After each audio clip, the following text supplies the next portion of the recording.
என்னது இது? பார்த்து சாப்பிடப்படாதோ. இந்த தீர்த்தத்தை குடி. சாப்பிடும்போது கவனம் சாப்பாட்டுல இருக்கணும். நீ யாரை நினைச்சிட்டு சாப்பிடுற? நான் யாரம்மா நினைக்க போறேன்? அப்பாவை தான் நினைச்சிட்டு இருந்தேன். அப்பாவை நீ நினைச்சா உனக்கு புறையேறாது. அப்பா உன்ன நினைச்சாதான் உனக்கு புறையேறும். ஆமாம்மா, அப்பா தான் என்ன நினைச்சிருந்திருப்பார். அவருக்கு தான் என் மேல எவ்வளவு பாசம். ஆமா லக்ஷ்மி, இந்த குடும்பத்தோட மூத்த பொண்ணு நீ. உன்னை அந்த பெருமாளே பிரசாதமா கொடுத்ததா அப்பா பெருமையா பேசிட்டு இருக்கார். இப்ப அப்பா தான் உன்னை நினைச்சிட்டு இருப்பார். குழந்தை அழகா இருக்கனா? யார் குழந்தை தெரியலையம்மா. நானும் பாண்டி பக்கத்து ஊருக்கு போயிட்டு வந்துட்டு இருந்தோம். வாசல்ல இந்த குழந்தை அழுதுட்டு இருந்தது. எனக்கு தூக்கி வாரி போட்டுடுது. யாராத்து குழந்தைன்னு தெரியல, யார் கொண்டு வந்து இங்க போட்டான்னு தெரியல. நீங்க தப்பா எடுத்துக்கப்படாது. சொல்லு. அந்த குழந்தைய நாமளே இரு நம்மளே வளர்க்கலாங்கிறியா? அந்த குழந்தை என்ன ஜாதியோ என்னவோ, என்ன இப்படி சொல்ற நீ? குழந்தைய வளர்க்கலாங்கிறா. இதுல போய் என்ன ஜாதி என்ன மதங்கிறிய? ஜாதியா? ராமா ராமா கிருஷ்ணா கிருஷ்ணாங்கிறிய. ராமர் என்ன ஜாதி? பிராமணரா? அவர் சத்திரியர். கிருஷ்ணன் என்ன ஜாதி? உங்க ஜாதியா? அவர் இடையர் குலத்தை சேர்ந்தவர். எல்லா ஆழ்வார்களும் நம்ம ஜாதிக்காராளா? மொத்த ஆழ்வார்களே ஒன்னோ ரெண்டோ தான் பிராமணா. பாக்கி எல்லாரும் வெவ்வேறு ஜாதியை சேர்ந்தவா. ஜாதி ஜாதின்னு பிஞ்சு குழந்தை பாவம் என்னமா சிரிக்குது, என்னமா கைய கால ஆட்டின்னு இருக்கு. யாரும் இல்லாம நம்ம நம்பி வந்திருக்கு அந்த குழந்தை. அதுகிட்ட போய் ஜாதி என்ன மதம் என்னன்னு. அம்மா, அம்மா, என்னம்மா ஏன் பேசாம உட்கார்ந்து இருக்க? ஒண்ணு இல்ல லட்சுமி, நீ குழந்தைய இருக்கிறச்ச உன்னை சீராட்டி பால் ஊட்டி தாளாட்டி வளர்த்த நாட்கள் எல்லாம் நினைச்சு பார்த்தேன். ரொம்ப சந்தோஷமா இருந்தது. உங்க அப்பாவுக்கு தான் உன் மேல எவ்வளவு பிரியம். அவர் ஆத்துக்குள்ள வரச்சே, லக்ஷ்மி சாப்பிட்டாளா, லக்ஷ்மி தூங்கினாளா, இன்னைக்கு ஏதாவது விஷமம் பண்ணினாலான்னு அவர் கேக்குற அழகு இருக்கு, அத சொல்லி மாலாது. அம்மா, நம்ம இன்னைக்கே ஊருக்கு போலாமா? ஏண்டி? ஆமாம்மா, இந்த சென்னைக்கு வந்த 2 நாள்லயே எனக்கு ரொம்ப அலுத்து போயிடுது. நம்ம ஊருக்கே போகணும் போல இருக்குமா? எனக்கும் அப்படிதான். இங்க சென்னையில ஒரே ஜன சந்தடி. அங்க கிராமத்துல நாம காவிரியில குளிச்சுட்டு பெருமாளை சேவிச்சுட்டு அந்த வீதியில நடந்து வர அழகு இருக்கு, அந்த சுகமே தனி தாண்டி. ஆமாம்மா, சாரா சென்னைக்கு வரச்சே எனக்கு ரொம்ப சந்தோஷமாவும் பெருமையாவும் இருந்தது, கொஞ்சம் பொறாமையாவும் இருந்தது. ஆனா இங்க வந்ததுக்கு அப்புறமா தான் நம்ம ஊரோட அருமையே புரியுது. அதாம்மா, கோடி ரூபாய் கொடுத்தாலும் அப்பா கிராமத்தை விட்டுட்டு சென்னைக்கு வர மாட்டேங்கிறார். ஆமாம்மா, வேதம் சாஸ்திரம்னு வாழ்ந்துட்டு இருந்தா கூட அப்பா மனுஷா மேல ரொம்ப அக்கறை உள்ளவர். அவரை தனியா விட்டுட்டு வந்தது மனசுக்கு ரொம்ப கஷ்டமா இருக்குமா. பாவம், தனியா இருந்து என்ன கஷ்டப்பட்டு இருக்காரோ தெரியல.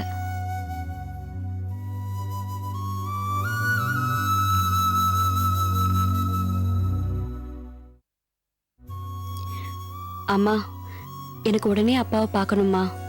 அவரை என்ன ஆசையா லக்ஷ்மின்னு கூப்பிடுறத நான் கேட்கணும். எனக்கு மட்டும் ஆசை இல்லையாடி. வந்தது வந்துட்டோம், இன்னும் 2 நாள் பொறுத்துக்கோ, போயிடலாம். இன்னும் 2 நாளா? நீ வேணா 2 நாளும் 1 வாரமா இருந்துட்டு வா. என்னை இன்னைக்கே பஸ் ஏத்தி விட, நான் ஊருக்கு போகணும். நல்லா இருக்கு நீ சொல்றது.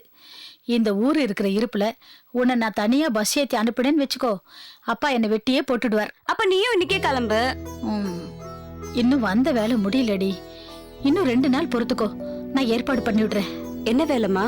உங்க அப்பாவையும் மாமாவையும் ஒண்ணு சேர்த்து வைக்கிறதா.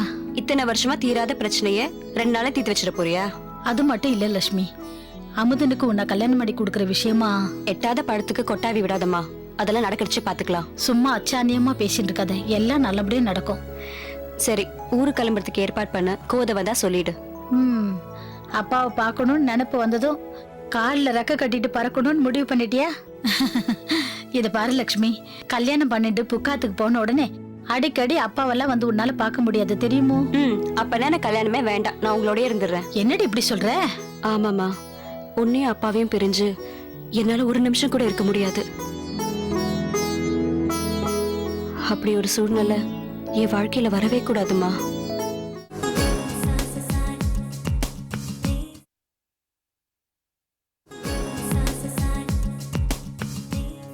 என்ன உங்க அம்மாவை எங்கேயானு வெளியில அழிச்சுன்னு போனியா? அழைச்சிட்டு போன கோத. பாத்தியா, அவங்க எங்கேயும் வீட்டை விட்டு வரவே மாட்டாங்க அப்படின்லாம் பில்டப் பண்ண. இப்ப நீ கூப்பிட்ட உடனே வந்தாங்கல்ல. நான் கூப்பிட்டது வந்துட்டாங்களா? சரியா போச்சு போ.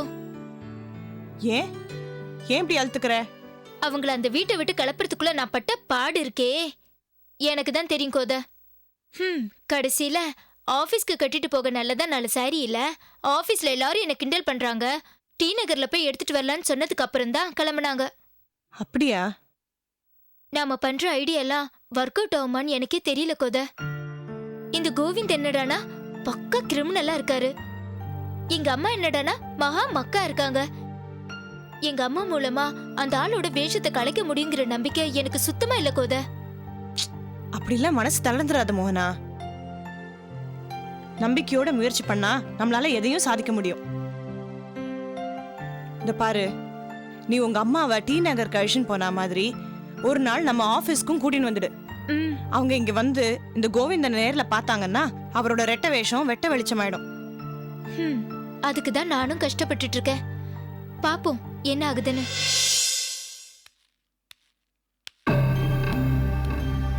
ஏமா கல்பனா சார், மோகனா எங்க சீட்ல காணோம்? கோதை மேடம் ரூம்ல இருக்காங்க சார். ஓ சரி, நீ வேலையை பாரு. Okay sir. இந்த கோதையோட சேர்ந்துதான் நம்ம பொண்ணு ஓவரா கேள்வி கேட்கறா.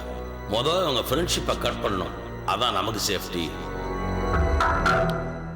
அந்த ஆள் கோவிந்தனை பத்தி உனக்கு தெரியாது கோத. அவரால நான் எவ்வளவு கஷ்டப்பட்டிருக்கேன், அவமானப்பட்டிருக்கேன் தெரியுமா?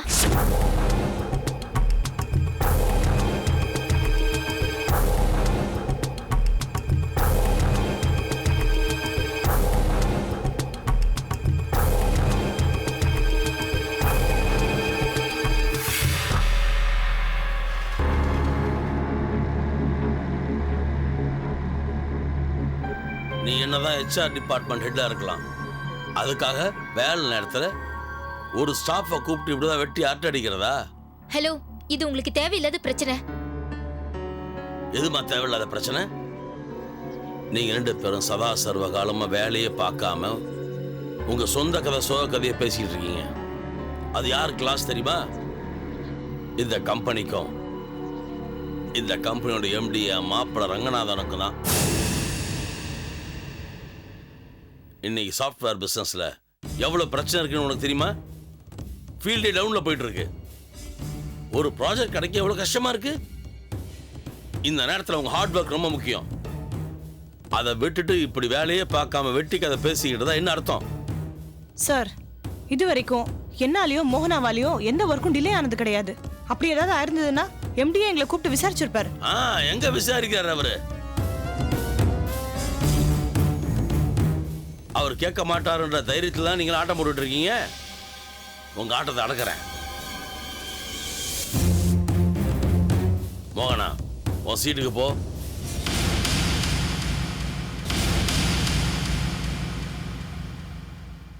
மோகனா, உன் சீட்டுக்கு போ. இவர் சொல்லி நான் ஏன் போகணும் கோத? மோகனா, நான் சொல்றது கேளு.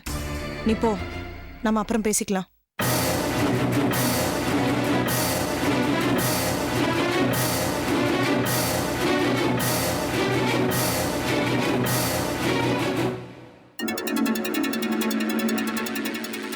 கொத, நான் எதுக்கு சொல்றேன்னா, ப்ளீஸா, கம்பெனியோட நல்லதுக்கு சொன்னா ப்ளீஸ் சாரா? கை நீட்டி சம்பளம் வாங்குற உங்களுக்கே இவ்வளவு இருந்தா முதலாளி வர்க்கம் எங்களுக்கு எவ்வளவு இருக்கும்? வச்சுக்கிறேன் உனக்கு.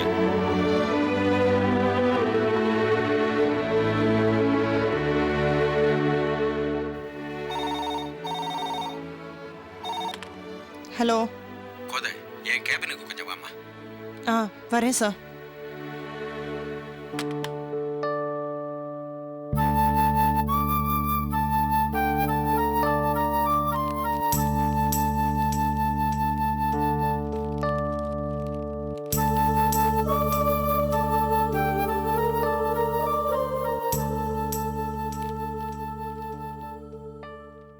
சார், வாமா கோதை, உட்காருமா.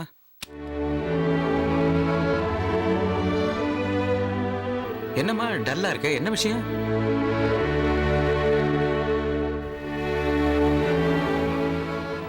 சார் நான் சொல்றேன், தப்பா எடுத்துக்காதேள். உங்க பிரதர் இன் லா கோவிந்தன் தேவையில்லாத விஷயத்துலலாம் ரொம்ப தலையிடுறாரு சார். என்ன பண்ணா? நானும் மோகனாவும் ரூம்ல உட்காந்து பேசிட்டு இருந்தோம். அவர் திடீர்னு உள்ள வந்து வேலையை பார்க்காம என்ன தேவையில்லாம அரட்டடிச்சிட்டு இருக்கீங்க அப்படி இப்படின்னு ரொம்ப இன்சல்ட்டிங்கா பேசிட்டார் சார். அப்படியா? சரி சரி, நான் விசாரிக்கிறேன் கோதை. நீ எதுவும் மனசுல வச்சுக்காதம்மா. உதவி பண்றேன்னு ஆபீஸுக்கு வந்துட்டு உபத்திரம் பண்ணிட்டு இருக்கான் அவன். சார் ஆக்சுவலா நானும் மோகனாவும் பர்சனலாக தான் பேசிட்டு இருந்தோம். அஃபிஷியலாக எதுவும் பேசல. இருந்தாலும் எங்களால் என்னைக்கானும் ஏதானும் ஒர்க்கு டிலே ஆயிருக்கா சார்? கோதை, அவன் ஒரு முரட்டு முட்டாளுமா. யாருகிட்ட எப்படி நடந்துக்கிறது நமக்கு தெரியாது. நீ இதை பெருசா எடுத்துக்காதம்மா.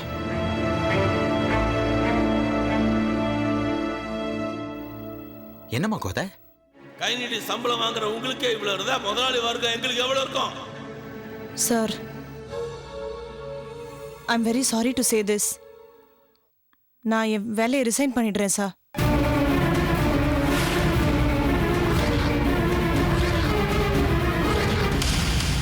என்னம்மா நீ ஏன் இப்படி எல்லாம் பேசுற? கோவிந்தனை நான் கண்டிக்கிறேன். நீ எப்பவும் போல போய் வேலையை பாருமா. கோதை, இத நான் உன்னுடைய பாசா சொல்லல, உன்னுடைய வெல்விஷரா சொல்றேன். நீ உன்னுடைய ஜாப்பை கண்டினியூ பண்ணுமா. Okay sir. வெரி குட்மா. பை த வே, உன்னை எதுக்காக நான் கூப்பிட்டேன்னா, இன்னைக்கு புது டீலர் ஒருத்தங்க வராங்க. அவங்க கிட்ட நம்ம பிசினஸ் டீலை பத்தி பேசணும். அதை பத்தி உங்ககிட்ட டிஸ்கஸ் பண்ணணும். Great sir. சொல்லுங்க, நான் என்ன பண்ணணும் சார்? இதாம்மா கோதை, நீ இந்த ஆபீஸ்ல எப்பவும் இதே உற்சாகத்தோட இருக்கணும். Sure sir.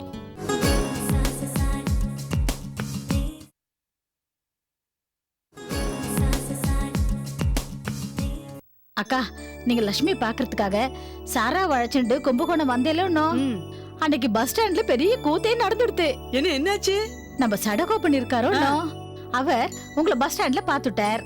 உங்க கண்ணுல படாம இருக்கணுங்கிறதுக்காக ஓடி ஒளிஞ்சு ஒரு எரும மாட்டு மேல மோதி கீழே விழுந்து அவர் முட்டியே பேந்துடுத்து. 4 நாள் அவரால் எழுந்துக்கவே முடியலையா.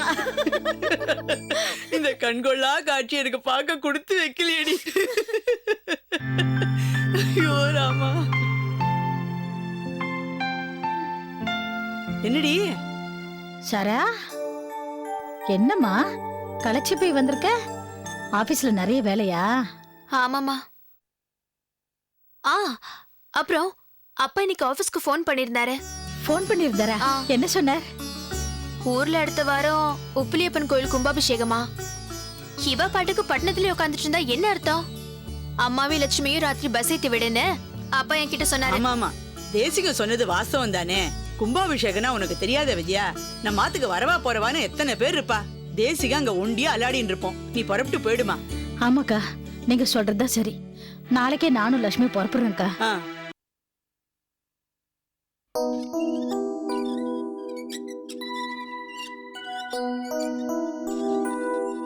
என்னப்பா சாப்பிட்டாச்சா? ஏண்டா குமரா, அப்பா உரம் வாங்கிட்டு வர்றதுக்கு இவ்வளவு நேரமா? ஏண்டா அத்தை சாப்பிடாம உட்காந்துருக்குல்ல, காலகாலத்தில் நீ சாப்பிட்டாதானே அதுவும் சாப்பிட்டு அடுத்த வேலையை பார்க்கும். நான் என்னப்பா பண்றது? உரக்கடல ஆர்டர் கொடுத்துட்டு வரதுக்குள்ள லேட் ஆயிடுச்சு. அப்பா, அப்புறம் நான் வர வழியில தேசியாச்சாரியரை பார்த்தேன். ரொம்ப சந்தோஷமா இருந்தாரு. அதான் அவரோட கொஞ்சம் பேசிட்டு வந்தேன். தேசிகனுக்கு என்னப்பா குறை? மனசுல பேராசை இல்லாத மனுஷன் சந்தோஷமா இருக்கிறதுக்கு கேட்கவா வேணும்? எப்பவும் அவன் சந்தோஷமா தான் இருப்பான். இல்லப்பா, எப்பவும் சந்தோஷமா தான் இருப்பாரு. ஆனா என்னைக்கு இல்லாம இன்னைக்கு ரொம்ப சந்தோஷமா இருக்கத பார்த்தோம்பா. அப்படியா? என்னப்பா காரணம்? விஜயா மாமியும் லட்சுமியும் இன்னைக்கு நைட்டு கிளம்பி நாளை காலைல இங்க வராங்களா? அதை நினைச்சு அவர் சந்தோஷமா இருக்காருப்பா. என்னப்பா அவர் சந்தோஷமா இருக்கான்னு சொல்றேன், நீ கவலையாயிட்ட? என்ன விஷயம் சொல்லு. குமரா, லக்ஷ்மி இப்போதைக்கு ஊருக்கு வர்றது அவ்வளவு நல்லது இல்லப்பா. ஏன்பா? என்னடா எதுவும் தெரியாத மாதிரி ஏன்பான்னு கேட்குற? தியாகராஜன் வந்துட்டு போனத அதுக்குள்ள மறந்துட்டியா? நான் மறக்கலப்பா. தியாகையா வந்துட்டு போனதுக்கும் லட்சுமி வர்றதுக்கு என்னப்பா சம்பந்தம்? இருக்குடா, சம்பந்தம் இருக்கு. அன்னைக்கு வீட்டுக்கு வந்த தியாகராஜனை நான் ஏதோ சொல்லி சமாளிச்சு அனுப்பிட்டேன். ஆனா தியாகராஜன் என் பேச்சை மீறி விஜயாவை பார்த்து ஏதாவது கேட்டுட்டா? யோசிச்சு பாரு. அது மட்டும் இல்ல, தியாகராஜன் லக்ஷ்மிகிட்ட போய் நீ என் பொண்ணுதான், என் கூட வான்னு கூட்டு போயிட்டா. நான் எது நடந்துடக்கூடாதுன்னு நினைச்சு தியாகராஜன் கிட்ட மனசறிஞ்சு ஒரு பொய்ய சொல்லணும், அது நடந்துரும்பா. தேசிகனும் விஜயாவும் லக்ஷ்மியை பிரிஞ்சா உயிரையே விட்டுருவாங்க. இப்ப என்னப்பா பண்றது? நான் உடனே சென்னைக்கு போய் ராகவனையும் கோதையும் பார்த்து விஷயத்தை சொல்லி விஜயா லட்சுமியை கூட்டு வராதபடி பாத்துக்கிறேன். சரிப்பா, லட்சுமி எத்தனை நாள் தான் சென்னையில தங்க வைக்கிறது? அதுக்கு தேசிகாச்சாரியர் சம்மதிக்கணுமே. எப்படியாவது தங்க வைக்கணும், தேசிகனை எப்படியாவது ஒத்துக்க வச்சாகணும். அதெல்லாம் சென்னைக்கு போய் ராகவன் கூட கலந்து பேசி எல்லாத்தையும் நான் முடிவு பண்ணிக்கிறேன். சரிப்பா, நான் போய் உங்களுக்கு ட்ரெஸ் எடுத்து வைக்கிறேன். ஆத்தாங்க போனா